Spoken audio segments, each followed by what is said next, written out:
ഹരിതം T V ചാനലിലേക്ക് എല്ലാ പ്രേക്ഷകർക്കും സ്വാഗതം. ഇന്ന് വിചിന്തനം ചെയ്യുന്നത് 2025 ജൂലൈ 1 തീയതി മുതൽ 31 തീയതി വരെയുള്ള ഒരു മാസത്തെ ഫലം. അത് ഇടവം രാശിക്കാരുടെ ഫലമാണ് പറയുന്നത്. ഇടവം രാശിക്കാരായിരിക്കുന്ന കാർത്തികയുടെ 2, 3, 4 പാദങ്ങളും രോഹിണിയും മകയിരത്തിന്റെ ആദ്യത്തെ 1, 2 പാദങ്ങളും അടങ്ങുന്ന നക്ഷത്രക്കാരുടെ ഫലമാണ് പറയുന്നത്. ഞാൻ ഹരികുമാർ, ദേവി ജ്യോതിഷാലയം, കാവുംപടി, മണർകാട്, കോട്ടയം. ഈ ചാനൽ പേരും നക്ഷത്രവും ചേർത്ത് കമന്റ് ചെയ്യുകയും സബ്സ്ക്രൈബ് ചെയ്യുന്നവർക്കും വേണ്ടി പ്രത്യേകം പ്രാർത്ഥിക്കുന്നതാണ്.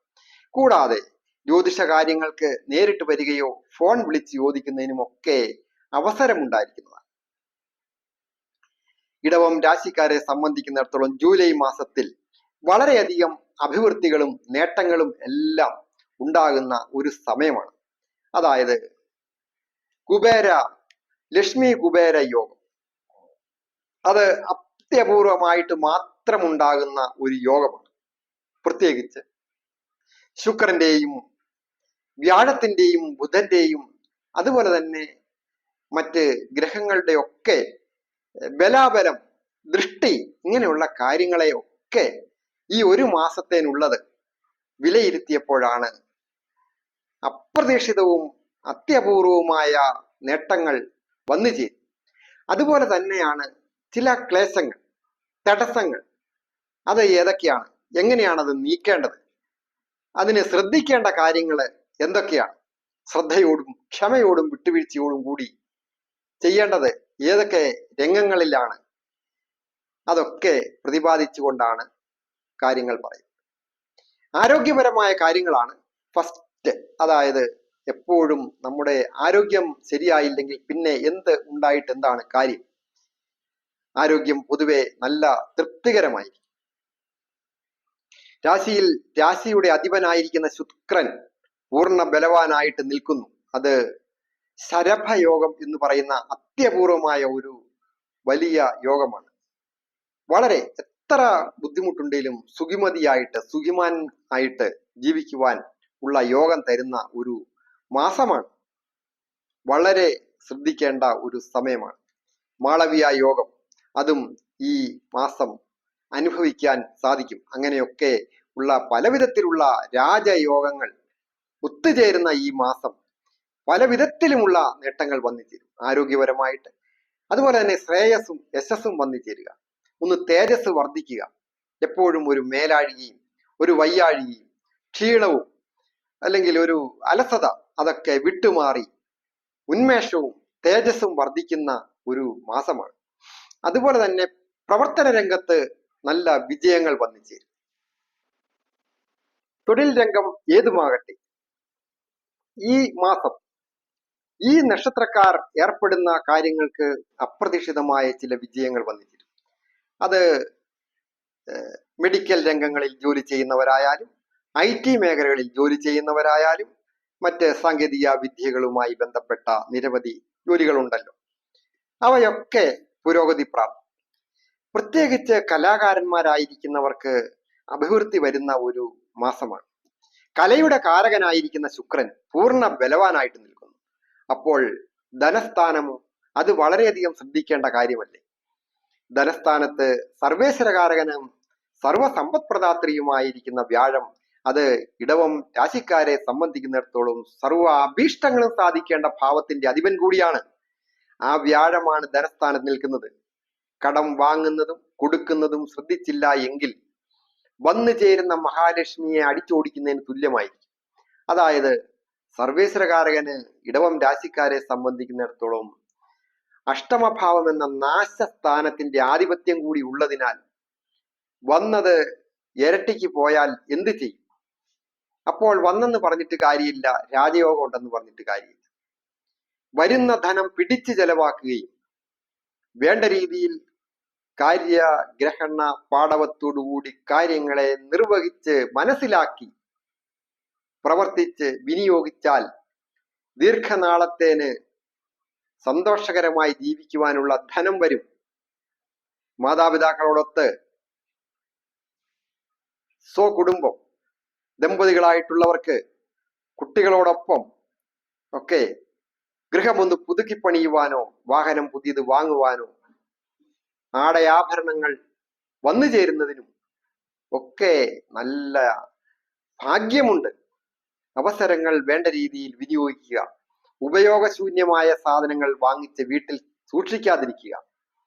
പണം വന്നു അപ്പോൾ വലിയ നേട്ടം ഉണ്ടാകും എന്നും പറഞ്ഞ് എന്തെങ്കിലും ഒരു ഗുണവുമില്ലാത്ത സാധനമായിരിക്കും പരസ്യമൊക്കെ കണ്ട് വാങ്ങിച്ച് വീട്ടിൽ വെച്ച് ഉള്ള സ്ഥലവും മെനക്കെടുത്തി കാശും പോയി. അങ്ങനെയൊക്കെ പല സന്ദർഭങ്ങളിലും പല ആൾക്കാർക്കും പറ്റുന്നുണ്ട്.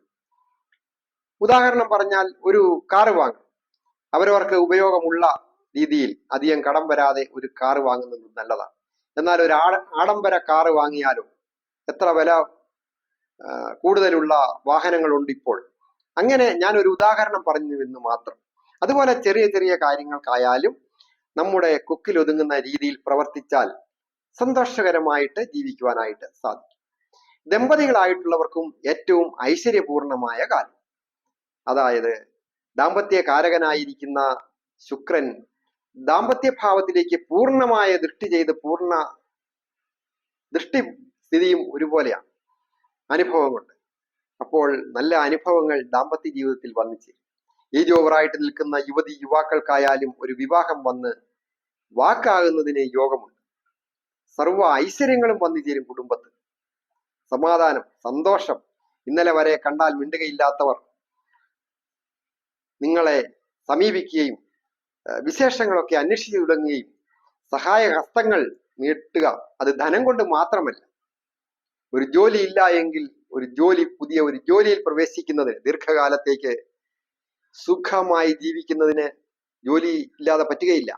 നല്ല ഒരു ജോലി കിട്ടുക, അല്ലെങ്കിൽ ഉള്ള ജോലി സ്ഥിരപ്പെടുക, മേലധികാരികളിൽ നിന്ന് ഒരു അംഗീകാരം കിട്ടുക, സഹപ്രവർത്തകരുടെയൊക്കെ ഒരു അംഗീകാരം കിട്ടുക, പ്രവർത്തനങ്ങൾ നല്ല രീതിയിൽ കൊണ്ടുപോവുക. സ്വന്തമായിട്ട് ബിസിനസ് ചെയ്യുന്നവർക്കായാലും അതുപോലെ ഷെയർ മാർക്കറ്റിംഗ് ചെയ്യുന്നവർ അപ്രതീക്ഷിതമായി ഒന്ന് കുതിച്ചുയർന്ന് പെട്ടെന്ന് ഷെയർ വർദ്ധിച്ച് നല്ല ധനം വന്നു ചേരുവാൻ യോഗമുണ്ട്. ചൊവ്വയുടെ സ്ഥിതി കൊണ്ടും അങ്ങനെയാണ്. ചൊവ്വ അത് സപ്തമഭാവത്തിന്റെ അധിപനാണ്. അത് കുടുംബത്തെ സൂചിപ്പിക്കുന്ന ഭാവത്തിൽ സ്ഥിതി ചെയ്യുന്നു പൂർണ്ണ ബലവാനായിട്ട്. അപ്പോൾ നല്ല ഭൂമി വന്നു ചേരുന്നതിന് യോഗമുണ്ട്. പാരമ്പര്യ രീതി അനുസരിച്ച് കുടുംബത്ത് നിന്ന് ഏതെങ്കിലും തരത്തിലൊരു സമ്പത്ത് വന്നു ചേരുവാൻ, ഭൂമി വന്നു ചേരുവാൻ, മറ്റേതെങ്കിലും തരത്തിലുള്ള ധനം വന്നു ചേരുവാൻ യോഗമൊക്കെ ഉണ്ട്. ഈ ഇടവം രാശിക്കാരായിരിക്കുന്ന കാർത്തികയുടെ 2, 3, 4 പാദങ്ങളും രോഹിണിയും മകയിരത്തിന്റെ ആദ്യത്തെ 1, 2 പാദങ്ങളും അടങ്ങുന്ന നക്ഷത്രക്കാർ. വിദ്യാർത്ഥികളായിരിക്കുന്നവർക്ക് നല്ല വിദ്യാവിജയങ്ങൾ വന്നു ചേരും. ടെസ്റ്റുകളൊക്കെ എഴുതുന്നവർ പാസ്സാകുക, ഇന്റർവ്യൂ പാസ്സാകുക, പുതിയ പുതിയ നല്ല കോഴ്സുകൾ ദീർഘകാലത്തേക്ക് പിന്നീട് നല്ല ഉദ്യോഗം കിട്ടത്തക്ക രീതിയിൽ, മികച്ച രീതിയിൽ നല്ല ഇന്റർവ്യൂവിലൊക്കെ പങ്കെടുക്കുവാനായിട്ട് സാധിക്കത്തക്ക രീതിയിൽ നല്ല ചാൻസ് ഉള്ള കോഴ്സുകൾ അഡ്മിഷൻ കിട്ടുന്നതിന് യോഗമുണ്ട്. അങ്ങനെയുള്ള നല്ല കോഴ്സിന് തിരഞ്ഞെടുക്കുവാൻ ഒരു സുഹൃത്തുക്കൾ ചിലപ്പോൾ വിദ്യാർത്ഥികൾ ആയിരിക്കുന്നവരെ സഹായിക്കാനായിട്ട് വരും. നല്ല നല്ല അധ്യാപകർ വരും. അതുപോലെ തന്നെ സമൂഹത്തിലെ കാര്യങ്ങൾ അറിയാവുന്നവർ ഉപദേശത്തിനായിട്ട് വരും. അങ്ങനെയൊക്കെ സാധിക്കും. തൊഴിൽ രംഗത്ത് പ്രത്യേകിച്ച് നാഗരാജാവിന്റെ അനുഗ്രഹത്തിനായിട്ട് മഞ്ഞൾപ്പൊടിയൊക്കെ സമർപ്പിക്കുക, ആയില്യ പൂജകളിലൊക്കെ പങ്കെടുക്കുക, മഹാക്ഷേത്രങ്ങളിലൊക്കെ ദർശനം നടത്തി പ്രാർത്ഥിക്കുക, അങ്ങനെയൊക്കെ വേണം.